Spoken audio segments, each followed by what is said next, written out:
thrill of the nighttime, the hushed voice and the prowling step, the stir of nerves at the ticking of the clock, the rescue that might be too late, the crime that is almost committed, mystery and intrigue and dangerous adventures. We invite you to enjoy stories that keep you in suspense. Can a man stake his life against $25,000? Can another and cleverer man track him down like a hunter, stalking his prey and kill him within 5 hours? Can you make a bet with death and win? For Suspense, tonight we present Will You Make a Bet with Death by John Dixon Carr.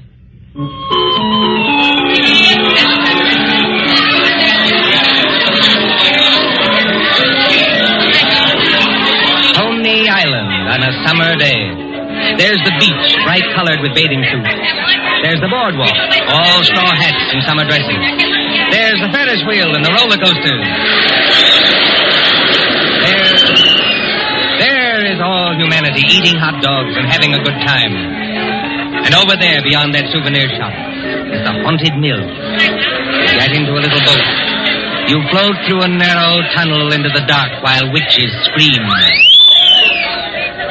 But that fools nobody, does it?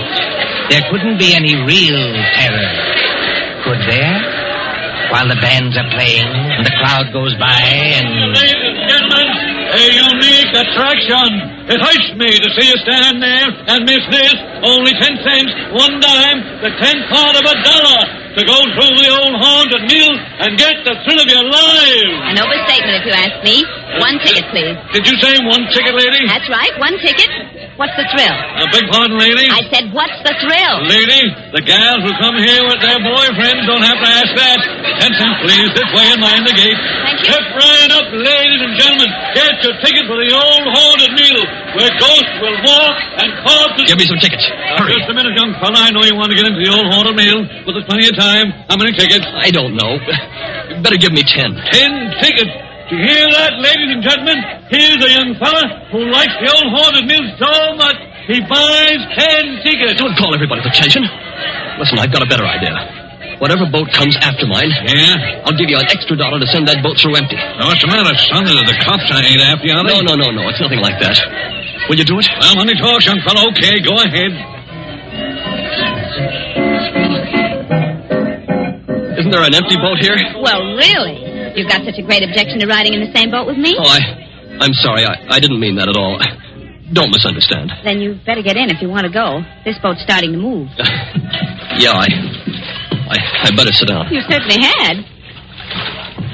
Look here, I want to apologize. That's quite unnecessary. This place is rather childish anyway, isn't it? Yes, isn't it? But I've seen everything else, so I may as well see this. Here we go in the dark. What was that? One of the ghosts, I imagine, from a machine. It sounded like him laughing. There isn't anybody on the boat behind us, is there? Oh, I can't see. It's pitch dark. Listen, Miss... My name is Andrews, Betty Andrews. If it's customary to exchange names in a place like this. Mine's Pendrell. Bob Pendrell. Did you say Pendrell? Yes. Do you know it? Oh, no, not exactly. It's an unusual name, that's all. I don't want you to think I'm out of my mind, though I very nearly am. But I've got 5 hours to go. Just 5 hours. At the end of that time, either I'll have won $25,000 or else... Or else? Or else I'll be dead. You know, I wish I'd kept you away from this boat. Well, there's nothing to get alarmed about. For you. I can't tell you much, but I had to tell somebody that or I'd have started yelling. There's just one other thing. Is there? In these places, they've usually got little dim-lighted rooms along the way. Yes, exhibits and things. Yes. Well, when we come to one, I'm going to get out of this boat and hide there. Just don't get alarmed, and don't tell anybody when you go out. Why should you do that?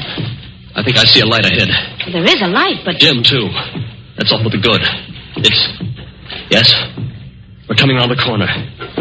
Look, I'm going to have company when I get off. A waxed dead man on a pile of straw. Oh, I hope I can stand these noises.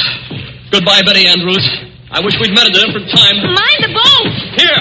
What are you doing? Getting off, too? Don't be an idiot. What's the idea? You need looking after, Mr. Pendrell. And if we must hide, I suppose this is as good a place as any. I won't have it. Quick, quick. There'll be more boats along. Over behind that dead man on the straw. He'll hide us. Hurry. Well, Now, Mr. Pendrell, in the queerest place I ever get into, please tell me what this is all about. I can't tell you. You said it yourself. If you don't tell somebody, you'll go crazy. Maybe you're right. It's against the strict terms of the bet. But this is the last day. And I tell you, I can't hold out any longer. Lower your voice. There's a boat coming.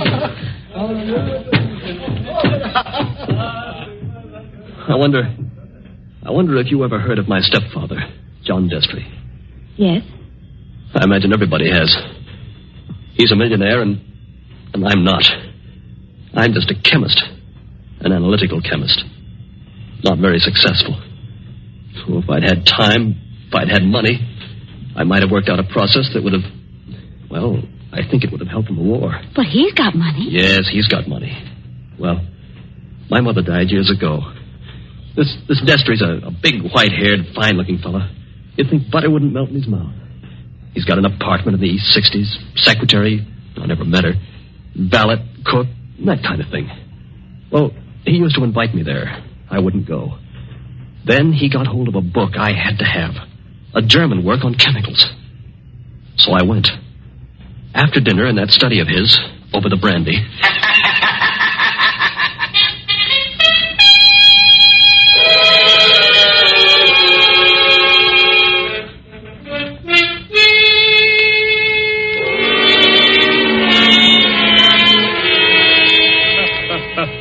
Oh, my dear Robert, you're quite welcome to the book. Don't mention it. Oh, what do you think of this brandy, by the way? It's excellent, thanks. Yes, I thought you'd like it. And now that we're all relaxed, comfortable after dinner, tell me something. Yes, Mr. Destry? You hate me, don't you? Frankly, I do. And always have. Good. Then you'll be relieved to hear I've always felt the same about you. But tell me something else. Did you ever know me to break my word? No, I never did. I'll give you that. I asked you, Robert, because I want to make a little bet with you. That is, if you have the nerve, which I doubt. Well, I'm afraid I can't afford to make bets. You were always careless with money, Robert. Well, I've been thrifty. I saw that when your mother was alive. But you can afford to make this bet. Look here, in my desk. Well? $25,000, Robert. $25,000 in 5 $100 bills. And what would I have to bet against that? Your life. What? My life? There's the money in the drawer. Look at it. What wouldn't you give for that money? What wouldn't you give to have it for this precious work of yours that you're so fond of and that you've failed in miserably? So far I've failed, yes. Oh, I've had a fairly good life as lives go. My heart isn't as good as it might be, but the doctors say I'll last a little while yet. But before I go, there's one pleasure, one little exquisite thrill for me to experience. I want to commit a murder. Yes, I said a murder. My bet is that I can kill you within 6 months, and that you can't stop me, and that I'll never be punished for it. What do you say? Yes or no? I believe you mean that. Of course I mean it. And just how would you propose to kill me? That would be telling. You know, if I had time to think this thing over... There's no thinking it over. Now. Yes or no? Yes. You must need the money badly, Robert. I do need it. But oddly enough, Mr. Destry, that isn't why I'm doing this. No? No. I want to show you can't play the Lord Almighty and get away with it. Are you challenging me? Yes. You don't think I can do it? I know you can't. We mustn't get excited, Robert. There will be conditions to the bet, you understand? What conditions? First of all, you'll never mention this matter to anyone. All right. That seems fair enough. You'll remain within the city limits of New York for 6 months. You'll spend at least 1 hour of every day walking the open streets alone. All right. You'll spend at least 1 hour every evening in your own room alone. I may come to see you, or I may not. Trying to scare me already, are you? Finally, you'll write out a little note and give it to me. There's pen and paper on the desk in front of you. Write it now. Let's hear what I have to write before I do anything like that. You will write, I am a failure. You can't stop harping on that, can you? I am a failure, and this was the only way out. I wouldn't have done it otherwise. A suicide note? Yes. I intend to use it when I, operate. And if I won't write it? Then there's no bet. All right, I'll do it. It's now, let's see, 9 o'clock on the night of January the 10th. If you're alive and not in a madhouse... Does that go into the bargain, too? Yes. At 9 o'clock on the night of June 10th, given those conditions, you will receive $25,000. Can't you hear the dice rattle, Robert? You're playing with death now. I know it. Aren't you going to finish your brandy? No, thank you. Oh, then pour it back into the decanter. You heard me. Pour it back into the decanter. If you were as careful as I am, you wouldn't be where you are now. That's right. Always be thrifty. I can promise you, by the way, that you'll always be perfectly safe as long as you're in this apartment. But that's the only concession I make. I notice your hands are steady at the moment. I wonder what they'll be like a month from now.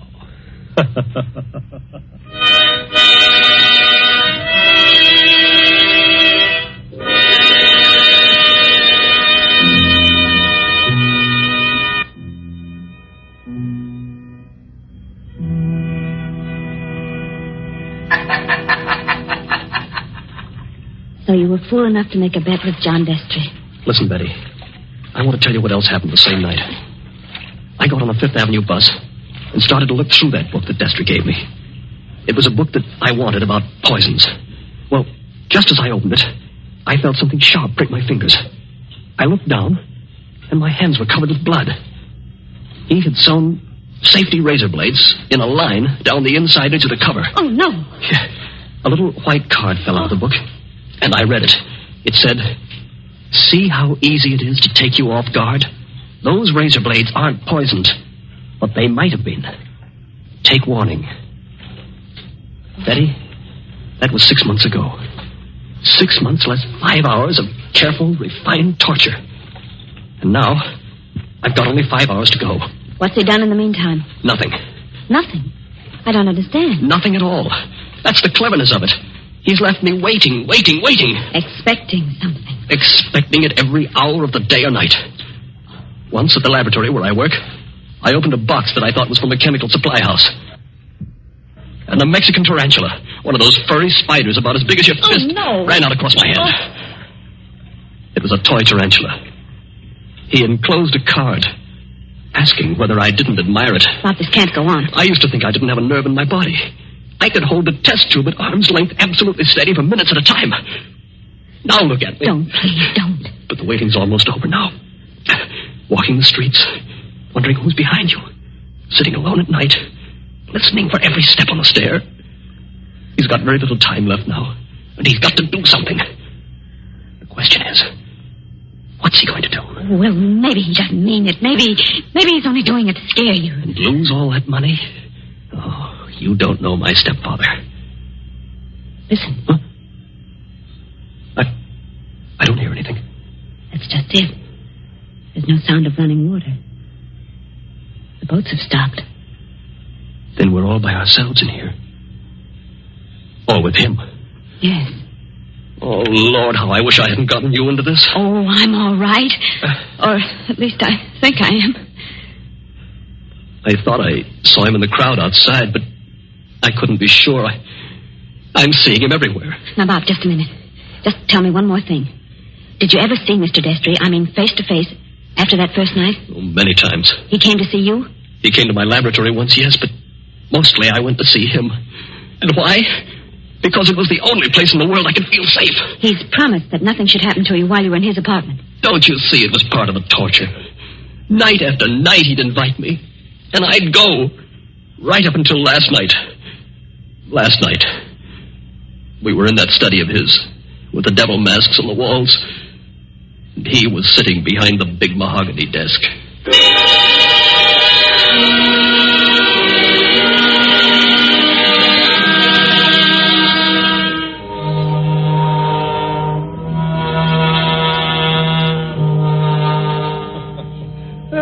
My dear Robert, I'm pleased and even touched to have you here on the last night before you... Why don't you say die and get it over with? Oh, well, let's not say die. No? The clergy contend that we never die. We only change. Now let that be a consolation for you. Must you be going so early? There's that 1 hour at home rule to our bet, if you remember. I remember. You're keeping to the rule. Yes, and I mean to beat you at this if it's the last thing I ever do. The last thing I ever do. That's an unfortunate choice of phrase, Robert. My boy, you haven't a chance. Something's going to happen to you within the next 24 hours when you least expect it. Will you answer me one question? If I choose. Have you decided how you mean to kill me? I decided that 6 months ago. And you still think you can get away with it? It's a method which has never been known to fail. I give you my word of honor on that. Is it sudden? Yes, and no. Wouldn't you like to know what it is? Good night, Mr. Destry. I think I'd better be leaving. No, my dear boy, you mustn't go yet. Sit down. Pour yourself a glass of brandy. No, thanks. Then perhaps you wouldn't mind pouring me a little. My doctor allows brandy, though I'm forbidden spirits. I notice your hands are shaking quite a good deal. They weren't like that 6 months ago, were they? No. You were full of confidence then. Oh. And it grieves me to see you waste tobacco by lighting a cigarette and putting it out immediately. Well, it's no use lying to you. But I'm going to beat you just the same. You wouldn't like to back out now? After what I've been through? You'd still have your life. I'll keep it, thanks. That's very unwise of you, Robert. Still, you must decide. Oh, I was expecting my secretary a little later to dictate some letters. But now, I think I'll leave her a message that I've gone to bed and turn in myself. Tomorrow is likely to prove an interesting day for both of us. Here's your hat, here's your briefcase, and let me wish you a fond, peaceful, and happy good night.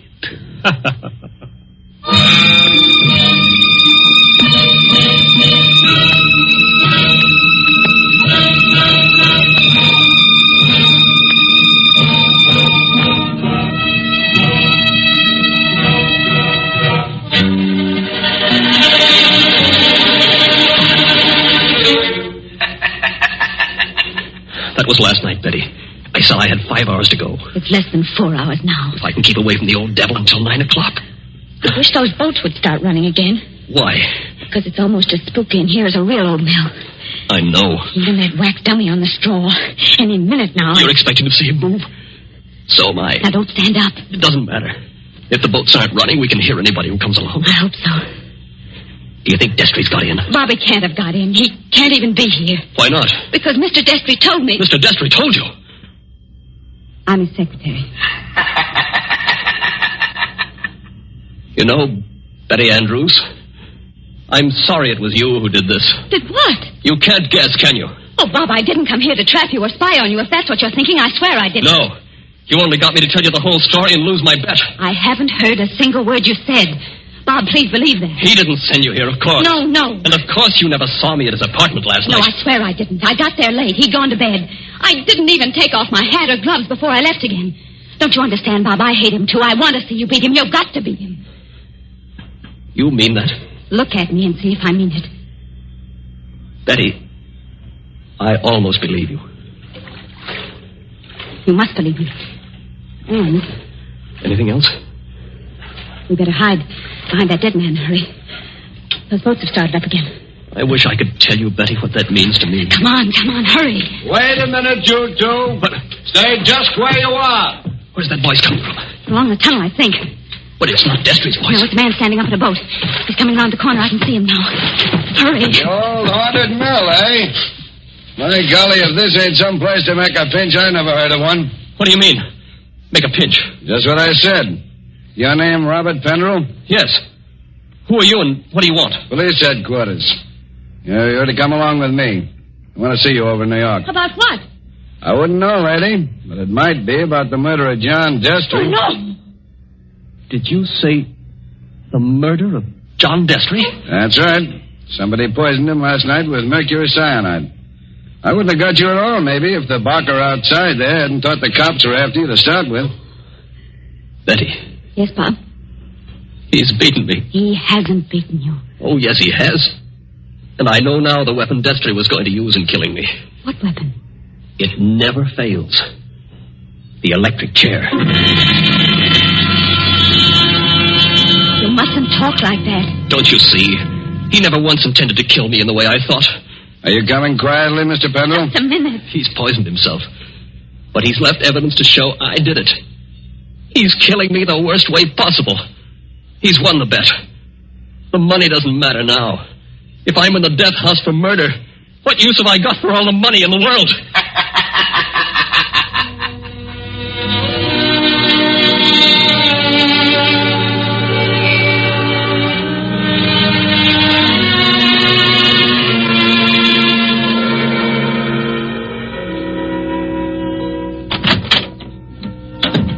Penrell, let me introduce myself. My name's Mullen, Inspector Mullen. It's a pleasure to meet you, Inspector. It's a pleasure to be safe again. I've had you brought here to my office for a little quiet talk. You're in a jam, son, and I want you to realize how bad it is. You think I don't realize it? John Destry was poisoned with mercury cyanide administered in a glass of brandy. And only my fingerprints were on the glass besides his own. I can guess. Mr. Destry's body was found this morning lying behind the desk in the study. There was an empty glass with traces of brandy and cyanide. Now, we haven't had the full autopsy report, but the smell of that stuff is pretty distinctive. They tell me you're a chemist, Mr. Penrell. That's right. The boys find that 8 grains of mercury cyanide are missing from your laboratory. Where he visited me a month ago. And in your briefcase, which you took away from his apartment last night... He handed it to me. I remember. We found over $1,000 in cash. Now, take a look at this note. You ever see it before? Look. Yes. I wrote it. You admit that? Yes. It says, I was a failure, and this was the only way out. I wouldn't have done it otherwise. Where did you find it? Torn up in little bits. You started to write a confession, and then you couldn't face the consequences. But you shouldn't have left the pieces behind. You're intimate, my boy. Unless... Unless what? Now, if you'd like to confess here and now, and maybe we did a little deal about second-degree murder... Oh, Inspector, why bother to string me along? What do you mean, string you along? There's no second-degree murder on a poison charge. It's the death house and nothing. He saw to that. It's too bad you had to go and kill him, son. Didn't you know he had an aneurysm? A what? Fatal heart disease. He said that he had heart trouble, but... Heart trouble? His doctor says he couldn't have lived 8 or 10 months anyway. And you might have got something in the will. So that's why he did it. Did what? Killed himself. You still stick to that crazy story you told the boys? He's going to kill me, isn't he? With 3,000 volts of electricity. Inspector Mullen. What are you doing here, Sergeant? Didn't I say I wasn't to be disturbed? All the same, Inspector, I thought I'd better do it. There's a young lady here, a Miss Betty Andrews. I think you'd better see her. I'll see her when I'm good and ready. And I think you'd better see her, Inspector. We've just heard from Mr. Destry's lawyer. Well? He said that young fellow there, Mr. Penrell, inherits $25,000 in Mr. Destry's new will. Did you hear that, son? Do you see what you'd have gotten if you hadn't gone and killed him? He was keeping his promise, that's all. A fine lot of good it'll do me now. But look, Inspector, I've just talked to the medical examiner, and he says there's no poison in Mr. Destry's body. Say that again? There's no poison in the old man's body. Somebody's kidding you.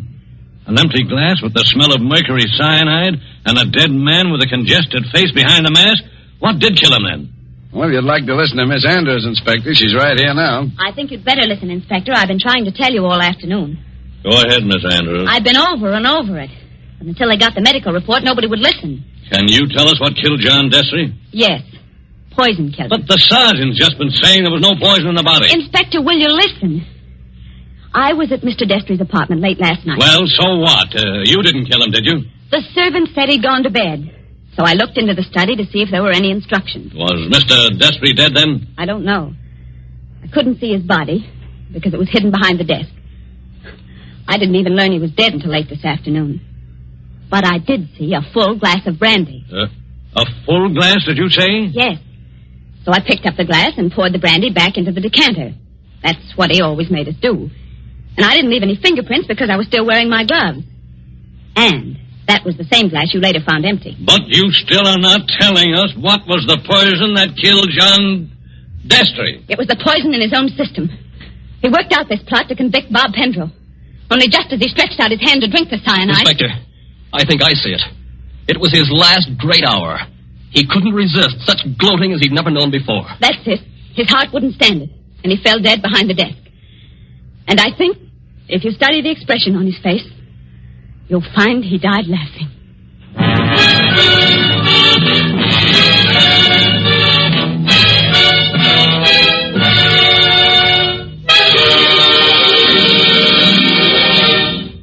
And so ends Will You Make a Bet with Death? Tonight's story of Suspense. The part of Bob Pendrell was played by Michael Fitzmaurice. Betty was played by Leslie Woods. John Destry was played by Nicholas Joy. And in supporting roles were Ted DeCorsia and Charles Slattery.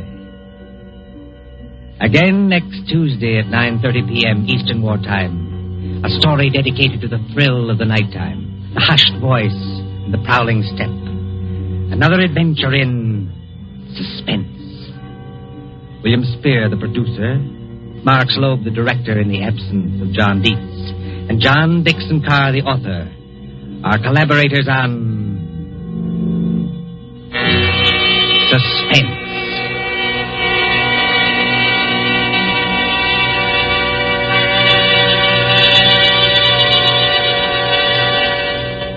This is the Columbia Broadcasting System. Suspense.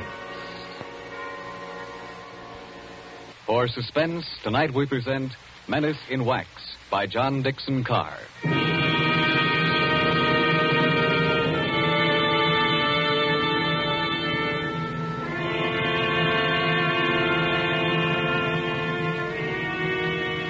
During the French Revolution of 1793, a Swiss girl copied in wax the severed heads of those who had just been guillotined. She married a Frenchman named Tussaud and came to London, and she founded Madame Tussaud's Waxworks.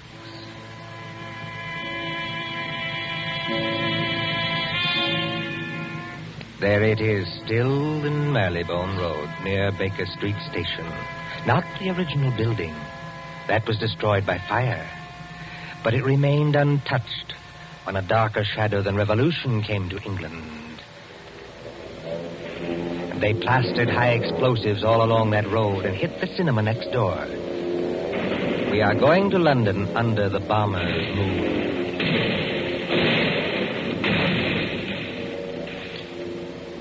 Late one night in March of 1941, a young man hurried up to the great glass doors of Madame Tussaud's. Hey, open up here. Isn't there a night watchman around this place?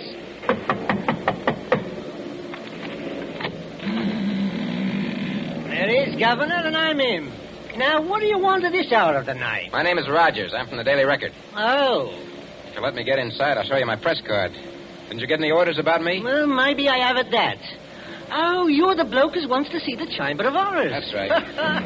All right, you may as well come in. My paper got a tip there's something funny going on around here. Something funny going on here? That's a good one. The rain's not very heavy tonight, is it? No, they're going over. You ain't heard where, Governor?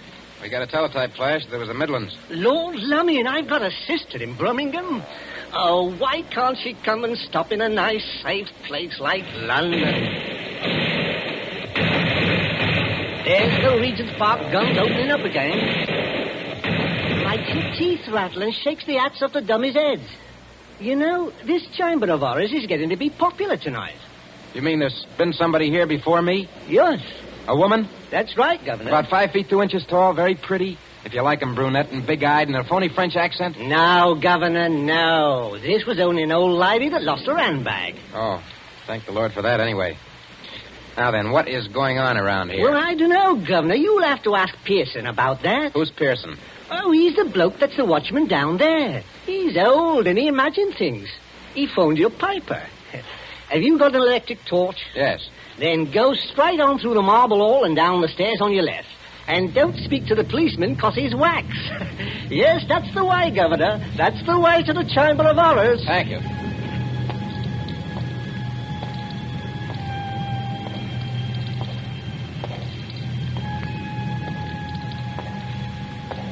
Pearson.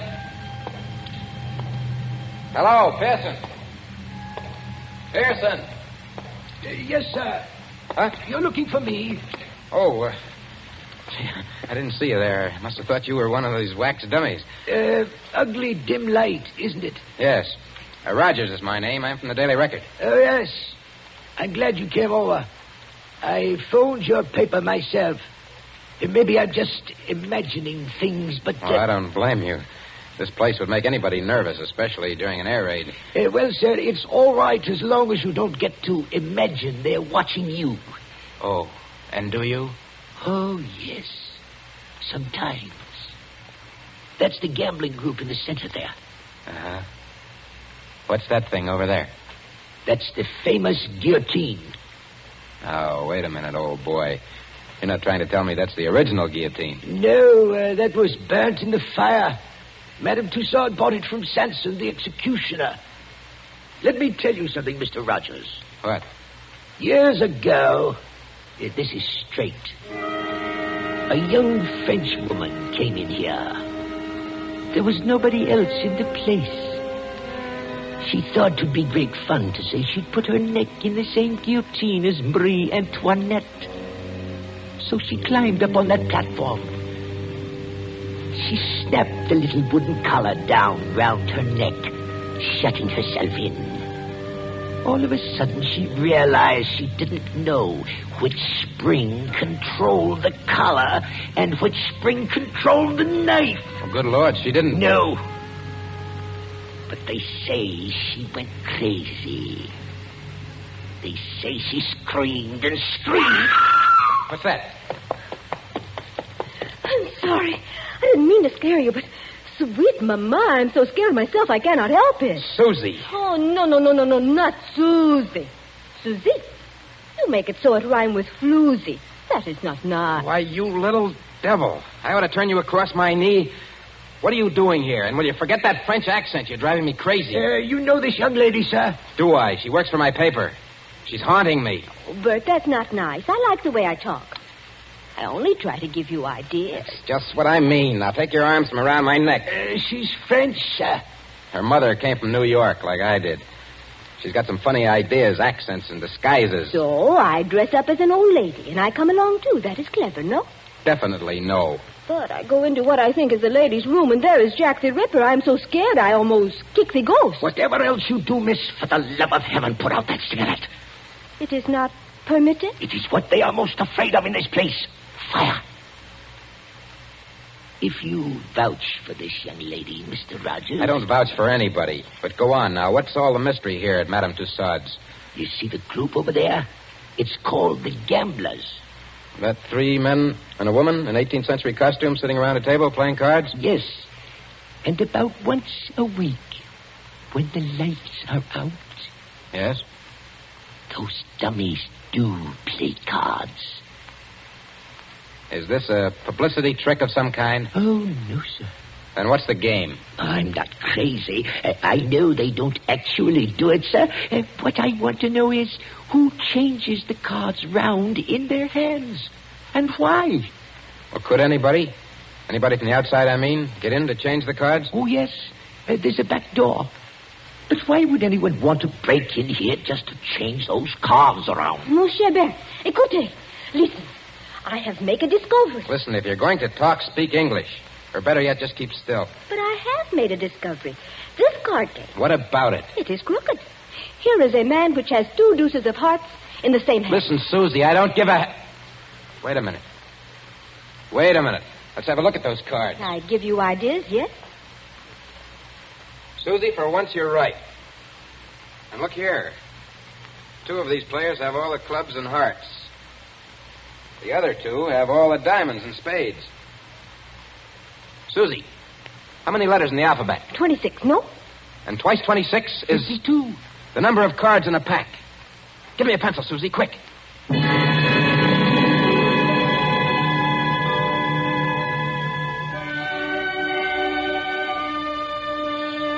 The War Office, Whitehall. MI5, headquarters of military intelligence. There next morning in the map room used as an office by Colonel Warrender. Mr. Rogers, I'm a busy man. I appreciate that, Colonel Warrender. Anyhow, sit down. Thank you, sir. Now, what's all this? These cards you claim form a code, is that it? Yes, sir. Now, look, sir. Let each letter of the alphabet represent a card in clubs and hearts. That's 26. And then? And then when you get to the middle of the message, switch the alphabet over to diamonds and spades.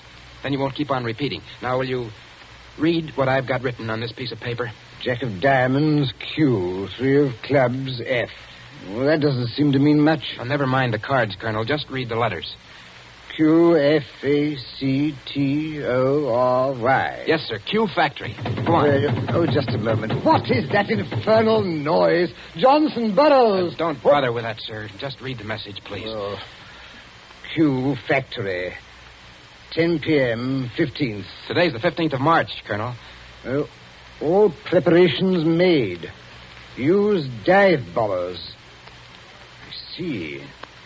This message was left openly. So openly that nobody ever noticed it. Yes, the trick's been tried before. No contacts, no gatherings, no letters that might be intercepted. A whole spy ring could walk through that wax museum and read the message without being seen. You newspaper men trying to teach me my job? Oh, I'm sorry, sir. I only... No, go on. Well, don't you see? 3 or 4 little boats with portable wireless sets go down the Thames estuary.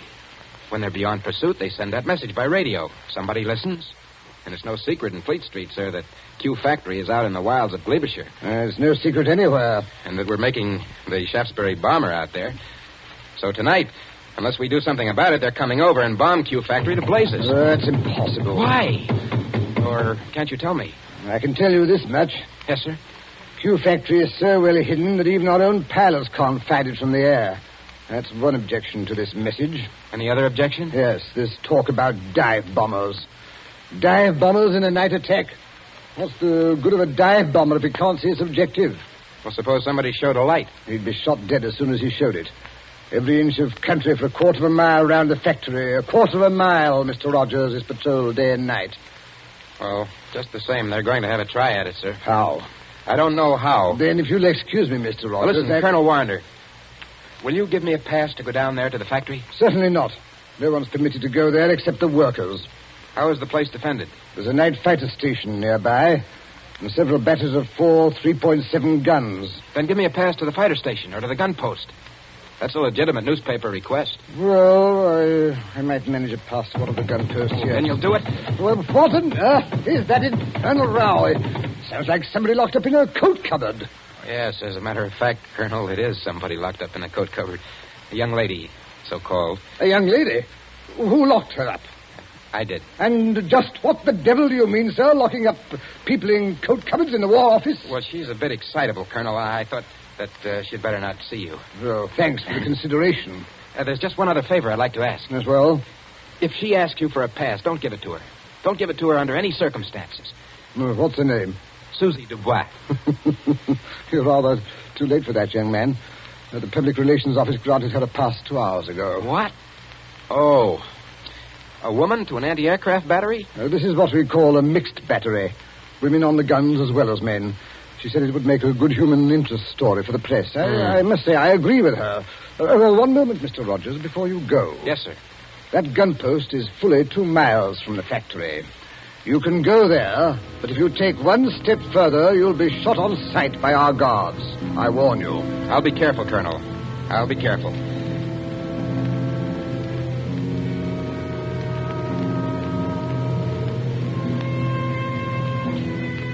Somewhere in the West Country, a yellow moon shines over bare trees. A white mist, moving, clings to the ground.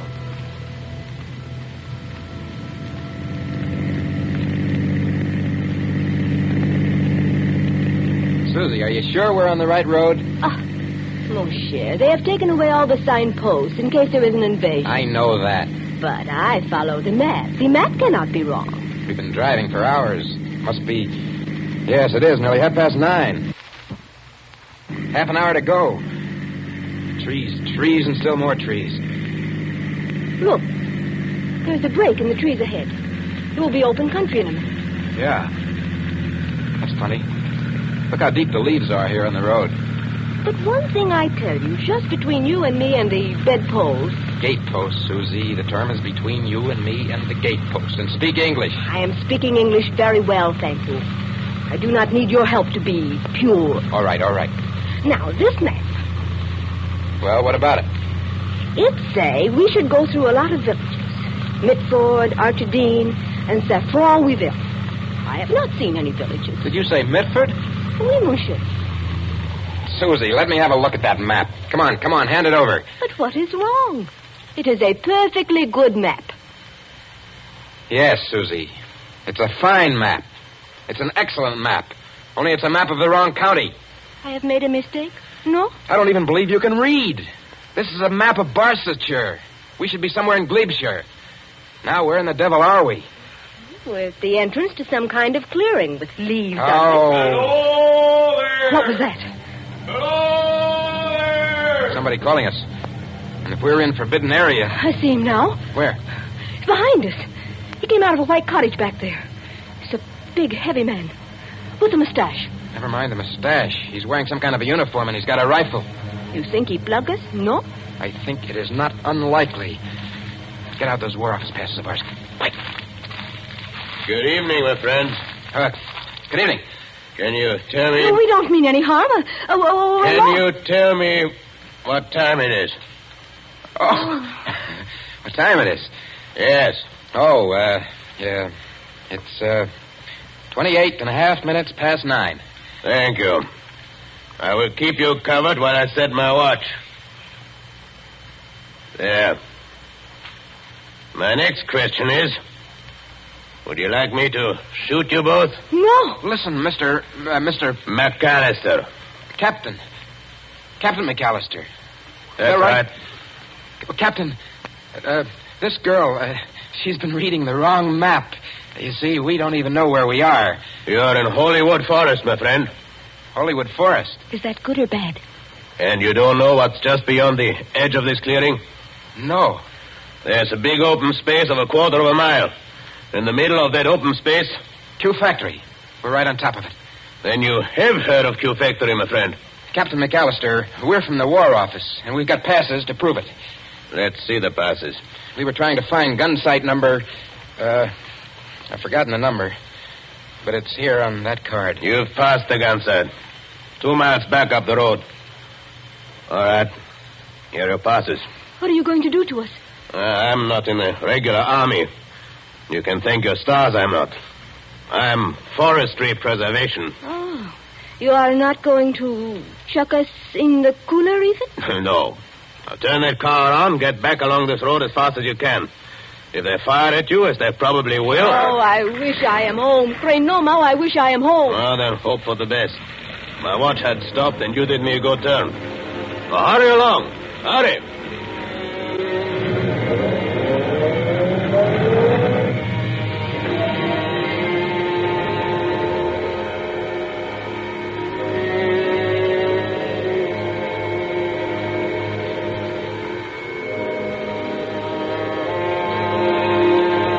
On sight of heavy ack-ack battery. 4 3.7 guns against a moon growing clear white. White as the concrete emplacements, sealed against light where the crews, men and women, sitting, waiting. Well, sir, glad to have you both here.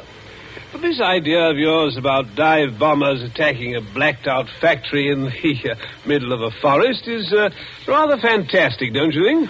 Well, I admit it doesn't make much sense, Captain Bronson, but I have a hunch that I'm right. Well, glad you and Miss Susie drove out. Don't see many strangers. Frightfully boring. Nice country, of course, good air and everything, but dull. Dull as ditch water. What's that? Only some of the lads and lasses inside. Like to walk along the emplacement here? Oh, is that allowed? Oh, certainly, old boy. Why not? Bright moon tonight, isn't it? Yes, bomber's moon. We nearly get shot on our way here. Quiet, Susie. We're not supposed to have been there. If I nearly get shot, I am going to say I nearly get shot.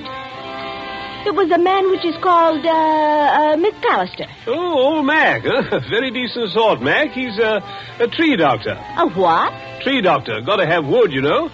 But trees start to die. Mac goes round the edge of the clearing and smears them with stuff to keep them well. How did you come to meet him? Well, the fact is, we nearly got as far as the factory tonight. Oh, then you were lucky to get back alive. There weren't any barrage balloons over the factory, I noticed. Hardly, old boy. They wouldn't advertise, would they? With balloons in open country? And if the Germans did use dive bombers? Oh, they're not coming, old boy. Just make up your mind to that. I wonder if you'll say so at 10 o'clock. But it is 10 o'clock. It's just 10 now. Well, it can't be. We drove here like blazes. It was only 9:30 then. Well, then your watch must be very slow, old boy. No, I'm afraid you're wrong. I've never seen it quieter. Cold tonight, very dry for March. Look all around you. Moonlight, open country, not a sign of life in it. Quiet, peaceful, and silent as the great... What was that? By George, I think we've got some visitors. I think we're going to see some fun. Enemy planes approaching south-southwest. Action stations. Enemy planes approaching south-southwest. Now do you believe me? Better stand back, old boy. Operation Crew's coming on. I said, now do you believe me? I want you to watch these girls work. They do everything, you know, except actually fire the guns. Now, keep your hair on, old boy. Susie, he still can't see it. Oh, they'll only be going over. You think so? Oh, yes. We sometimes get a crack at them when they're making for Bristol. Standing by for action. Standing by. Listen.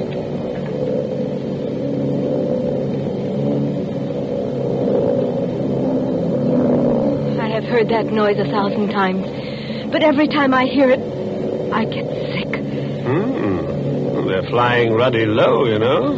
Just what I was thinking.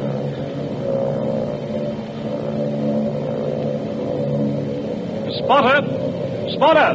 Any identification? Junkers, 88. Dive bombers.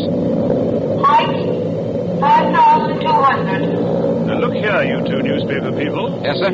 There might be things popping, you know, can't tell. Like to get below? No, thanks. I don't like this, Bert, but I'll stay too. Rangefinder, on target. Look here, you two. Those War Office passes you gave me, I'm not supposed to keep them. Now, I'd better give them back, just in case. Predictor, on target. Here we go, ladies and gents. Fire.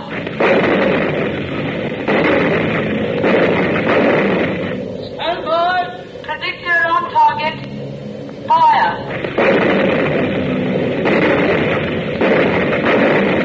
Stand by.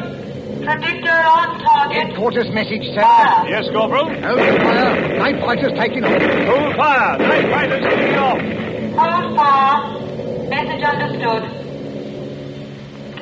What is the matter with them? With who? Those Boche planes.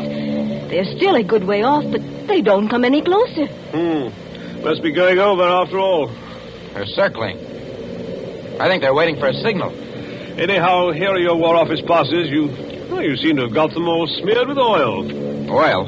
That is all right, mon cher.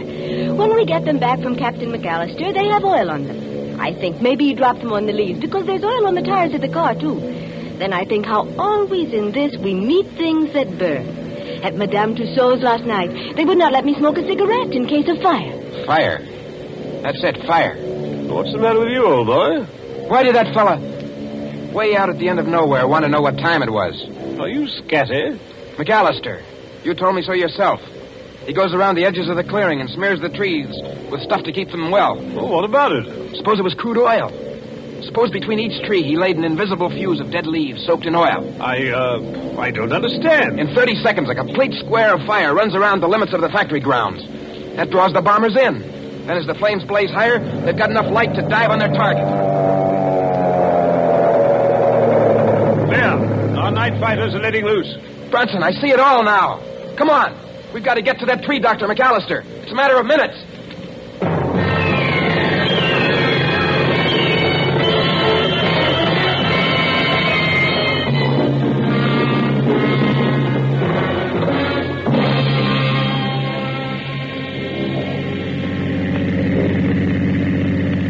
Susie, is Branson following in the car behind us? Yes, he's following and men with rifles. We've got to get to McAllister's cottage. This McAllister... I'll bet you 10 to 1 the real McAllister's either dead or tied up in that cottage. The fellow we saw was an imposter. Look out, Susie. Keep your head down. Oh, those fighters. They will chew up every younker in the place. They have not got the chance of a snowshoe in heaven. No, Susie, not a snowshoe in heaven. You mean... I know you are English at a time like this. What I cannot understand... Look out! I don't see why he hasn't set his signal off. What is delaying him? Why don't he strike a match when the bombers come over? Because he's a good Nazi. A good Nazi? My watch was slow, don't you remember? And I gave him the wrong time. He had orders to strike his match at 10 o'clock, and he'll not do it until 10 o'clock if there are 500 planes instead of 20. Bert, I see him. Where? Far up the road. He's running. Yeah, that's him. Think we can reach him before he gets to the clearing? Not the chance of a snowshoe in heaven. Signal Brunson to pass us. A long shot with a rifle might... Bert, one of the Junkers is hit. Huh? He's right over us. That's not all. He's unloading his bombs. That whole stick's coming straight down our direction. Keep your head down.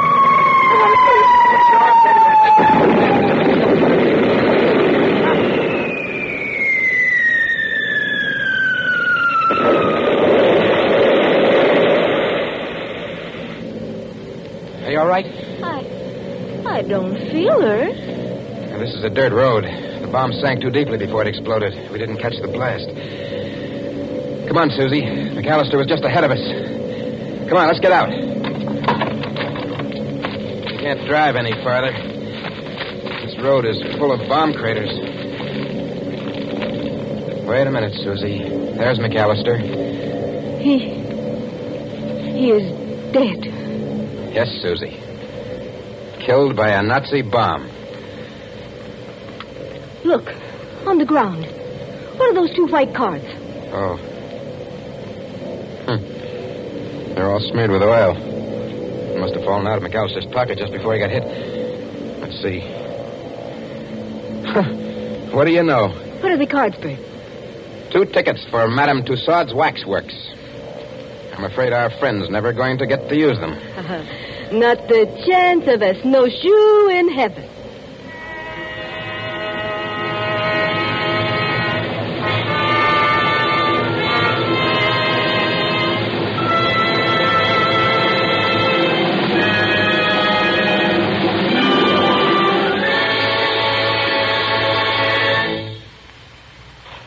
And so ends Menace in Wax.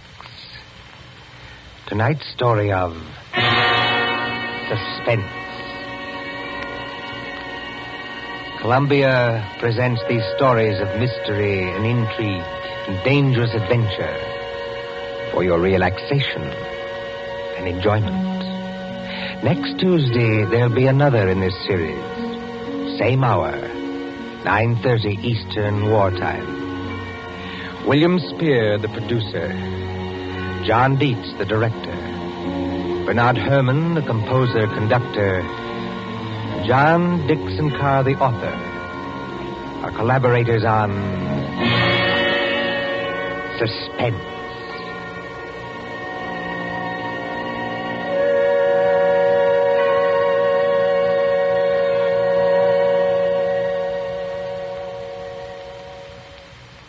here is a message of vital importance to every person who drives an automobile in America.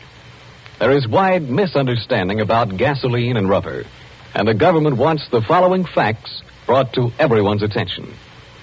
Actually, there is no scarcity of gasoline except in some parts of the East. But nowhere in the country is there enough rubber for military and civilian use. Starting 2 weeks from today, December 1st, mileage rationing goes into effect. This means that no car owner anywhere in the United States will be able to buy gasoline without a mileage rationing book. The purpose is to conserve the rubber we have by eliminating all unnecessary driving.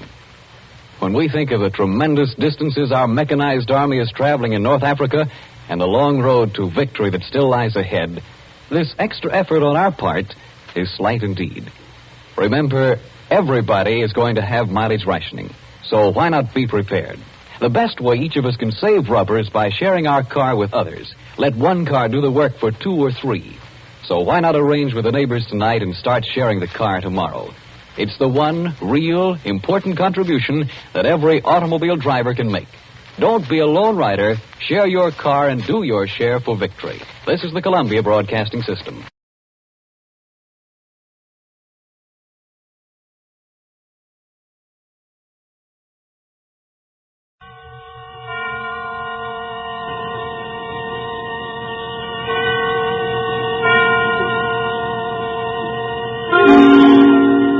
Suspense.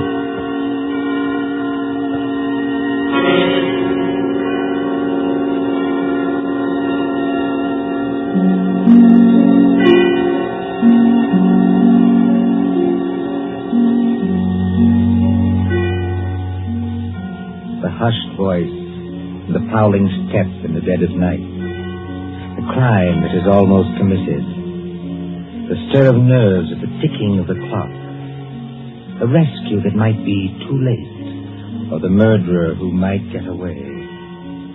Mystery and intrigue and dangerous adventure. We invite you to enjoy stories that keep you in suspense. For Suspense, tonight we present The Body Snatchers by John Dixon Carr.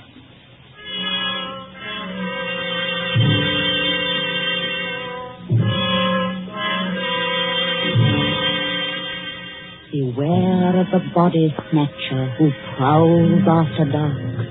Beware of the graves he robs. Beware of the murders he commits to provide new corpses for the doctors. Up to the year 1832, the body snatchers terrorized England. According to the law, only 4 bodies a year could legally be supplied to the surgeons for anatomical study.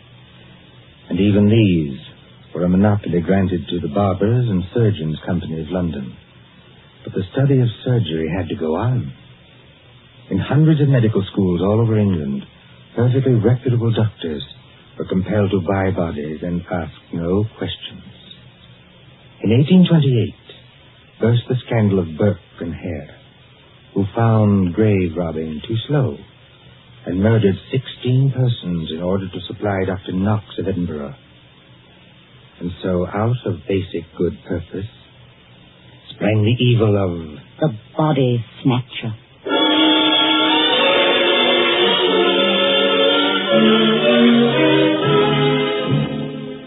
Turn back the clock now to a cold night just 110 years ago. Look into the brick kitchen of a house on Wandsworth Common, not far from London. There, in the light of a tallow dip, sits old Mother Slade in her draggled body. What's a keeping 'em? 2 hours. 2 mortal hours for the Dutch clock. And they're not here yet. Mother Slade? And the graveyard not half a mile off. And once I thought I heard church bells ring. And one... Mother Slade, did you call? No, my girl, I did not call. But I thought I... And what are you doing up at this hour, my girl? I was only locking up, Mother Slade. Ain't it enough to have taken you over from a good-for-nothing mother, not worth the gunpowder to blow her up? Please, Mother Slade. And given you a good home, and brought you up practically like a lady, with only the housework to do? I'm sorry, Mother Slade. Only I wish you wouldn't talk like that about me own mother. And what do you do, Peggy Lester? You stop up until this hour. You mislay me snuff box 20 times a day. I was only going to say, I thought I heard a horse and cart in the lane. In our lane? Yes, Mother Slade. There it is now. Yes. Easy, my dears. Drive easy with the merchandise. The doctors don't like it if you bump the merchandise. Merchandise, Mother Slade? What's that? I'll tell you what it is, my girl. I didn't mean anything, Mother Slade. It's your Uncle Matt and your cousin Rob are coming home from their business. That's what it is. You hear that, Peggy Lister? I didn't mislay your snuff box. It's on the table. And if you don't want me to take my fingernails to you instead of a strap, you get on up to bed this minute, do you? Yes, Mother Slade. I'm a-coming, my dears. Don't be impatient. I'm a-coming. Nasty dim light this candle gives. Oh, Mother Slade has got the rheumatics so cruel she can hardly move.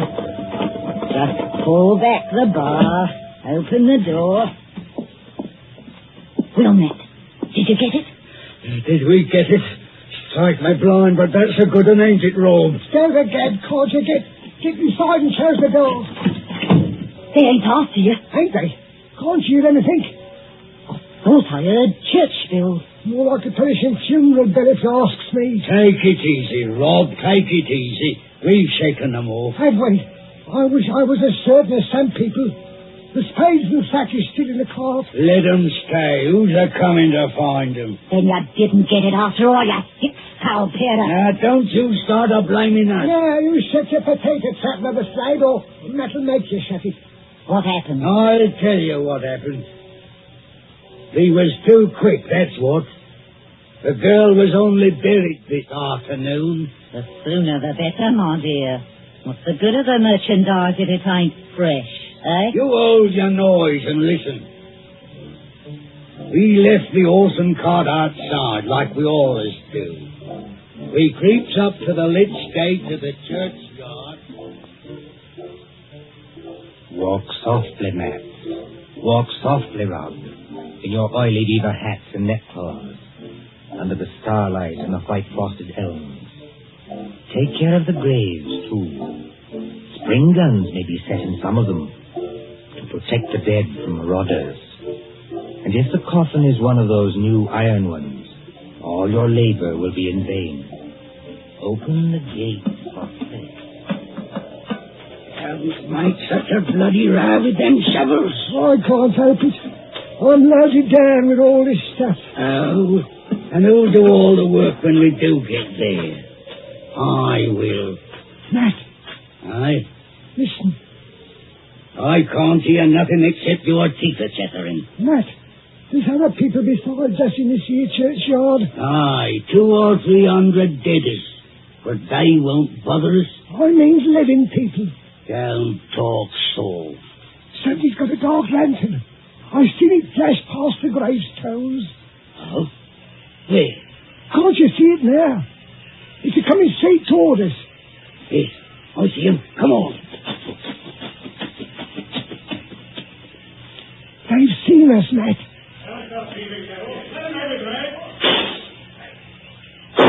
Easy, that's it, Rob. Down behind the gravestones. Crouch down.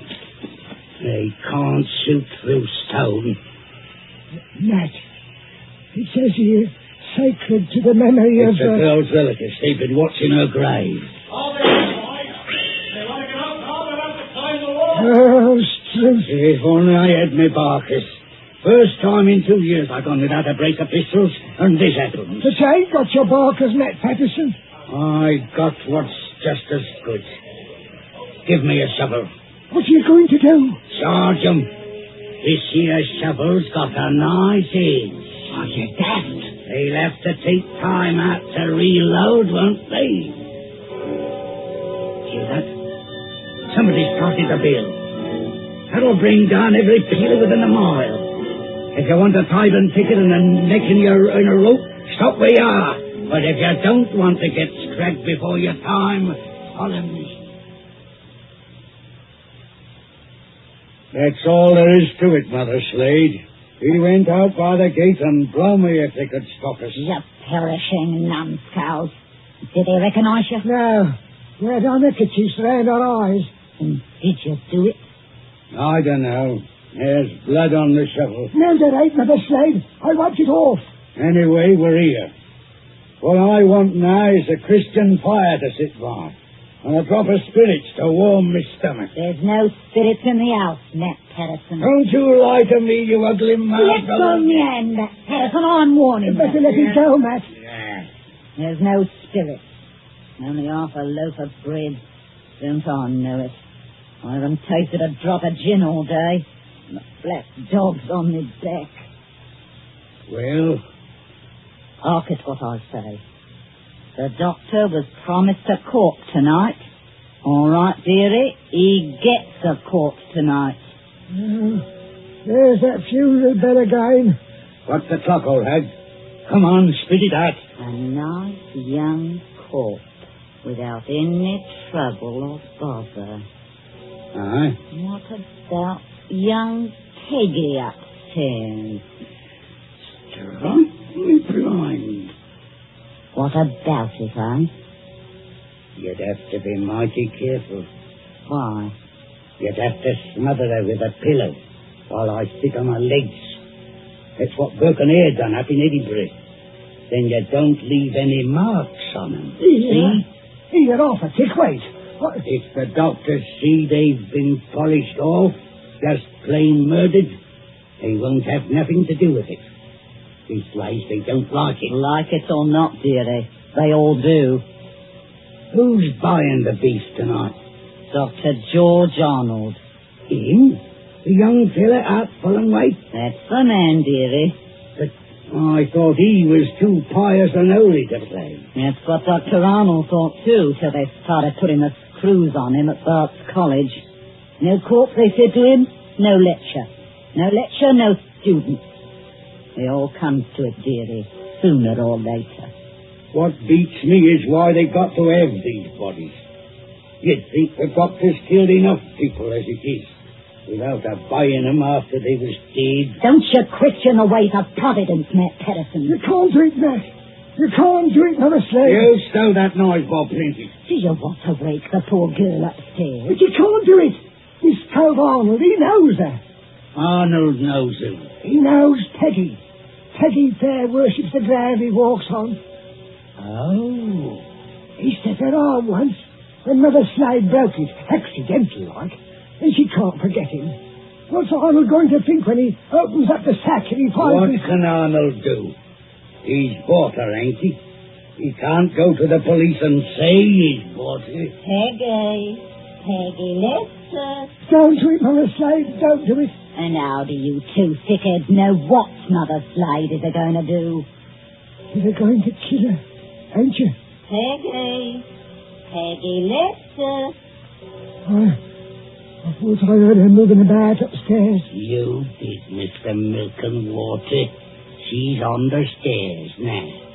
Rob, you're the least to be depended on. Go out and fetch him the sack. Don't do it. It'll bring us all bad luck. Matt, you're a lad after me own heart.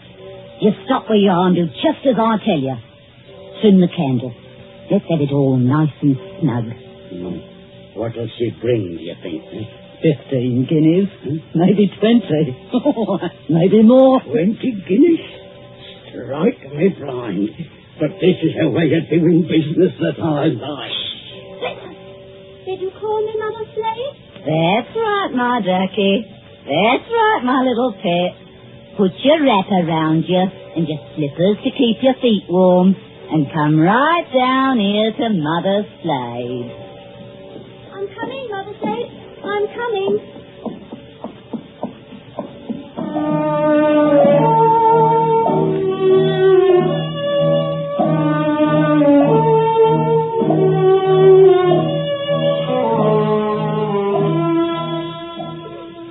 Who in those times would be a surgeon and still be an honest man?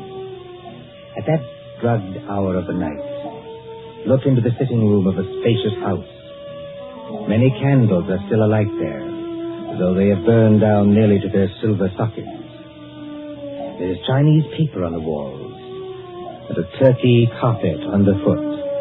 In front of the fire, now almost out, sits Dr. George Arnold with his bottle green coat and heavy hair.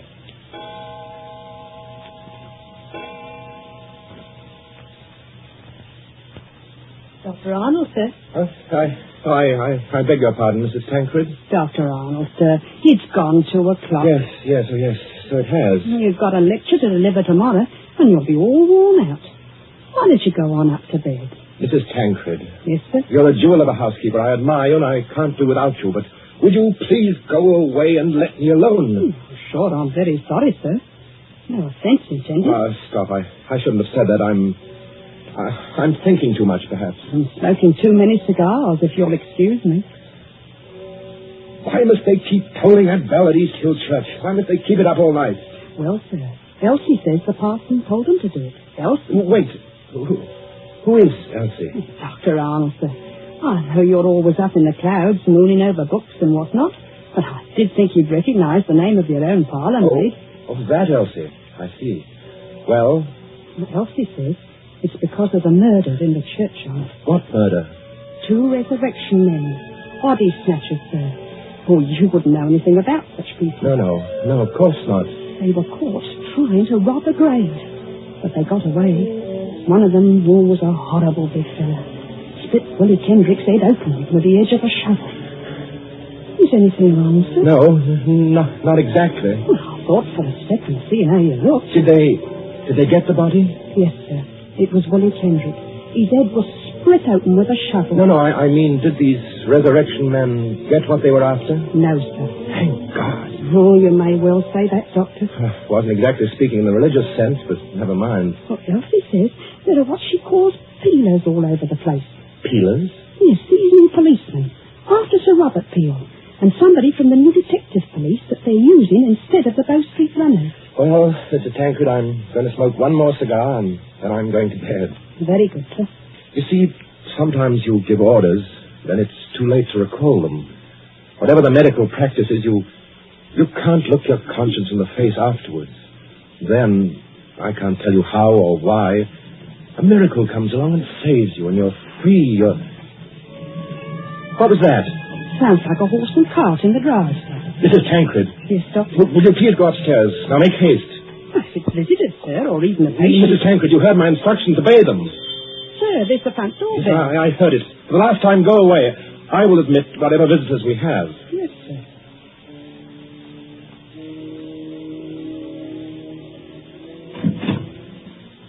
Good evening, dearie. Oh, come into the sitting room here, Mrs. Slade. La, sir. Just call me Mother Slade.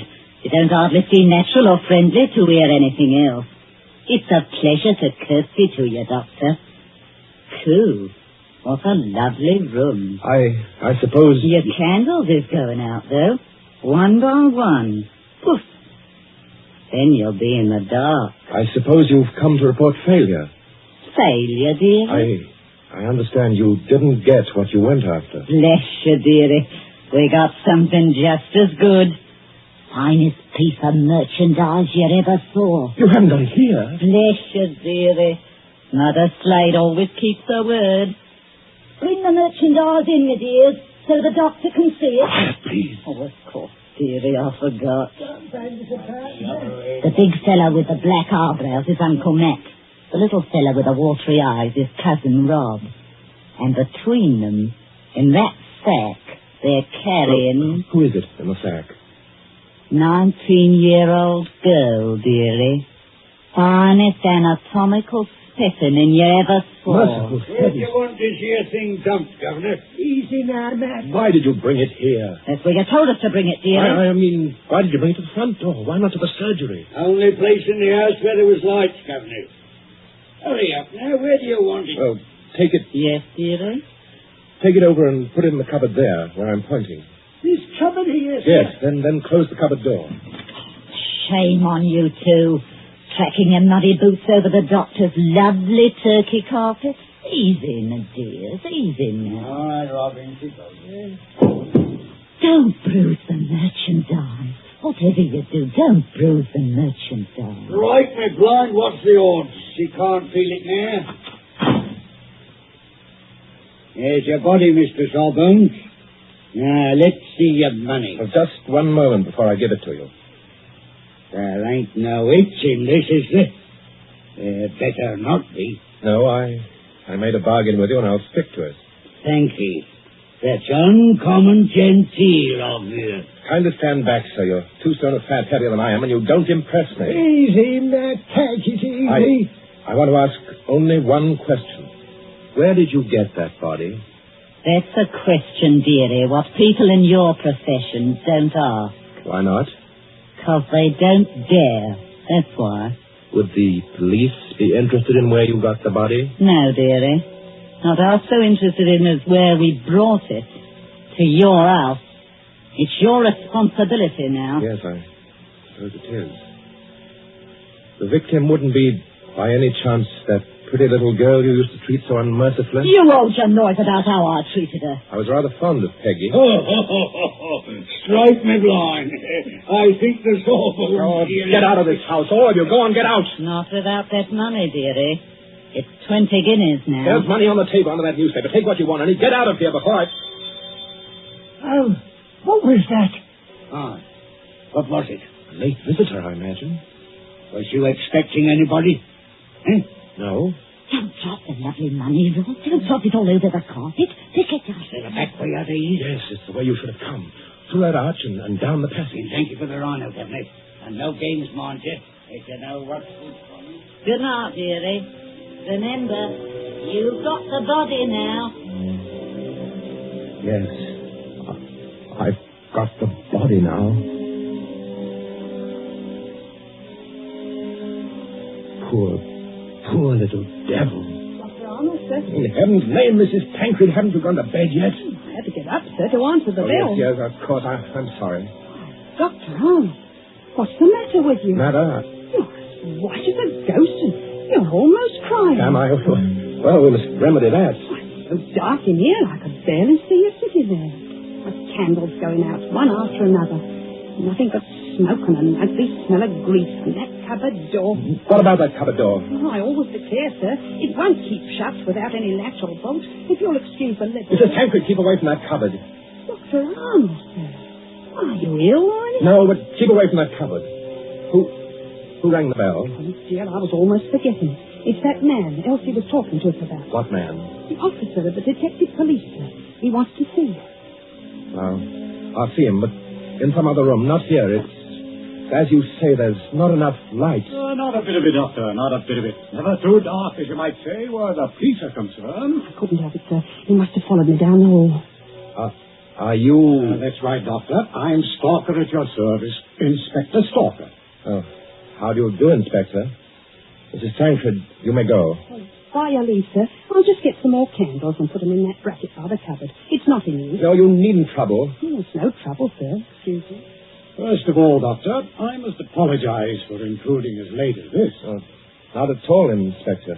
Will you be seated? Thank you, sir. Thank you kindly. Now, I dare say you're wondering why I'm here. Oh, yes, I am, rather. It's a bad business, Doctor. A very bad business. You mean the murder in the churchyard? Oh, you've heard about it. Well, my housekeeper said something about a man being killed with a shovel. That's right, Doctor. Not much doubt about who did that. No? No. The little fellow dropped his dark lantern with the initials on it. They're professional body snatchers. We've had our eye on them for a long time. Speaking of body snatchers, Doctor... Well? I expect this anatomy law is pretty hard in you surgeons. It's an infamous law, sir. All the same, Doctor, it is the law. Yes. And if any surgeon happened to be caught with a body, especially a murdered body... What are you hinting at? Nothing, Doctor, nothing. By your leave, I only want to ask a question. Well? What time did your friends leave? Now, come, Doctor. As one man of the world to another, do you see any green in my eye? You're not going to say you had no guests when their horse and cart are still at your front door. They didn't get away. No, Doctor, they didn't. For they made a little reception committee as they left by the back door. Darby's on the wrists. Snap. Just as I might reach out and touch your wrist. Like this. What do you mean by Darby's? Handcuffs. I've got a pair in my pocket. Gags into their mouths. That's to keep them from biting. Look, do we have to go on with this? You already seem to know everything I could tell you. Not exactly everything. I don't know, for instance, where you've hidden the girl's body. You're a very diligent man, Inspector Stalker. Thank you, sir. I try to do my duty. You said a girl? These gin-muddled degenerates have been watched every second since they left East Hill Churchyard. They hadn't a body then, but they brought one here. And there's only one other person who lives in the same house with them. Dr. Arnold, sir. Mrs. Tancred, listen to me. Yes, sir. Must you always break in with the most completely ill-timed entrances at all the worst period of my life? I was only trying to be helpful, sir. That's right, madam. Always be helpful. You had to have some light. Here's the candles, sir. 5 of them. In a big candelabrum. We can hang them in the bracket. Ma'am, hold up that light. Hold it high. Really, sir? I'm not in the habit of being spoken to with... Hold it high, I tell you. Do as the inspector tells you, Mrs. Tancred. This is a very fine carpet you've got here, Doctor. Yes, others have admired it tonight. But it oughtn't to have footprints on it. Muddy footprints. Footprints leading from the door, past the sofa, past the hearth, over to... that cupboard. Quite correct. I think that's done it, Dr. Arnold. I think it has, Inspector Stalker. We couldn't have proved anything against you for that churchyard business. Not this. Let me open Bluebeard's cupboard, Inspector. Let me be the first to show you what's inside. You wanted a certain body. It appears you've come to the right place. Now, look. Lord Almighty. I'm the body, Mr. Police. Standing up, I'm very much alive. I'm wearing a nice new dress that the doctor gave me. That I gave you? Don't say anything. Please don't say anything. Stop a bit, miss. Aren't you Peggy Lester? Yes. It's not because the doctor has to be so terribly respectable, and a girl who's fond of him has to come here in secret. Wait a minute, everybody. Peggy Lester, you're lying. I am not lying. So that's it. Why didn't I guess it? It's the oldest body snatcher trick in the world, is it? Of course, the old pinch penny like Mother Slade couldn't sacrifice a good household grudge. Of course they brought the body here, instead of taking it to the surgery, where it might get locked up. Could you be persuaded, Inspector, to tell us just what you're talking about? The body snatcher, sir. Well, what about them? They take a living accomplice and put him into a sack and sell him to a green doctor as a dead man. Yes, but see here, They get the best price they can. Then in the middle of the night, that accomplice gets up and robs the doctor's house. And the doctor can't tell us because he's bought illegal goods. I never intended to go through with it. No, young woman? I tell you, I wasn't going to rob the house. They made me do this. I was going to tell Dr. Arnold. When I found out where they were taking me, I pretended to go through with it so I could warn the doctor. They can hurt so much. You'll agree to almost anything. That sounds like the truth, but it puts me in a funny position and no mistake.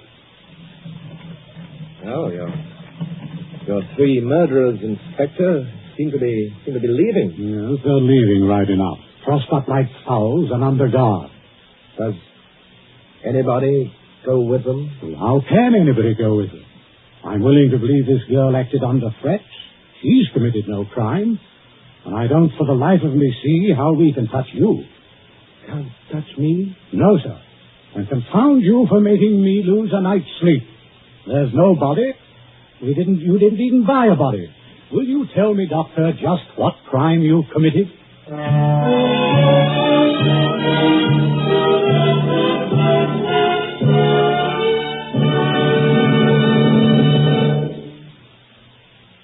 And so ends The Body Snatcher. The story of London at midnight, 100 years ago.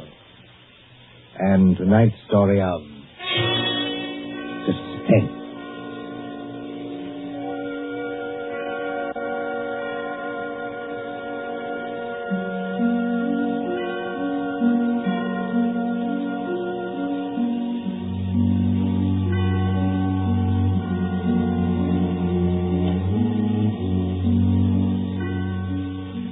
Columbia presents these tales of mystery and intrigue and dangerous adventure for your relaxation and enjoyment.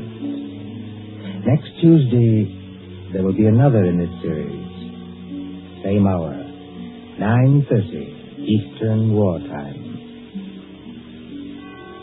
William Spear, the producer, John Dietz, the director, Alexander Semler, the composer, conductor, and John Dixon Carr, the author, are collaborators on Suspense. This is the Columbia Broadcasting System.